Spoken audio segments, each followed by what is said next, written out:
Welcome to viewers. Mind your attention and take better collection. English Learning MS channel থেকে সবাইকে জানাই আন্তরিক শুভেচ্ছা ও অভিনন্দন।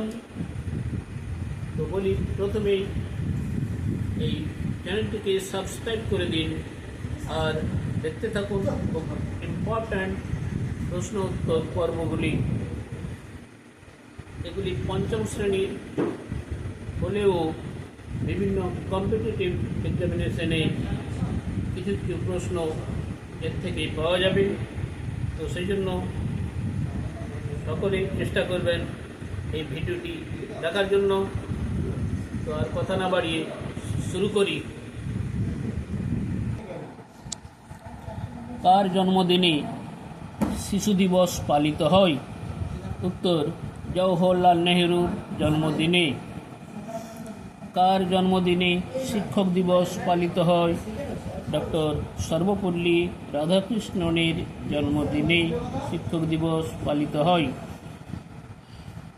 পশ্চিমবঙ্গের সর্বোচ্চ শৃঙ্গ সান্দাকফু পর্বতশৃঙ্গের উচ্চতা কত? সান্দাকফুর উচ্চতা হলো 3630 মিটার। বোটানিক্যাল গার্ডেন কোন জেলায় অবস্থিত? হাওড়া জেলায় বোটানিক্যাল গার্ডেন। ভারতের প্রথম শিক্ষামন্ত্রীর নাম কি? মৌলানা আবুল কালাম আজাদ। তিতুমির বাঁশের কেল্লা কোথায় বানিয়েছিলেন? উত্তর 24 পরগনায়।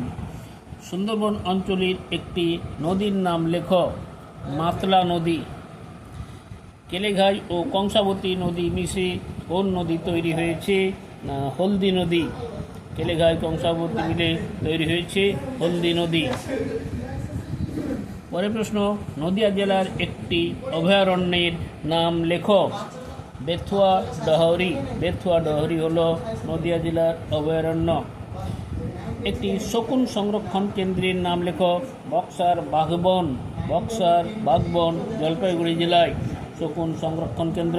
পশ্চিমবঙ্গের কোথায় রেল ইঞ্জিন তৈরির কারখানা আছে? চিত্তরঞ্জন শহরে।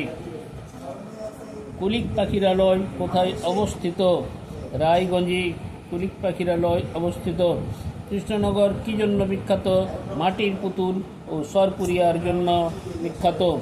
বারুইপুর কী জন্য বিখ্যাত? পেয়ারার জন্য বিখ্যাত। শ্রী চৈতন্যদেবের জন্মস্থান কোথায়? নদিয়া জেলার নবদ্বীপে শ্রী শ্রী চৈতন্যদেবের জন্মস্থান। প্রিয় দর্শক, ভিডিওটি অবশ্যই লাইক কমেন্ট শেয়ার করে দেবেন আর দেখতে থাকুন আমাদের পরবর্তী ভিডিওগুলি। সবাই ভালো থাকুন, সুস্থ থাকুন।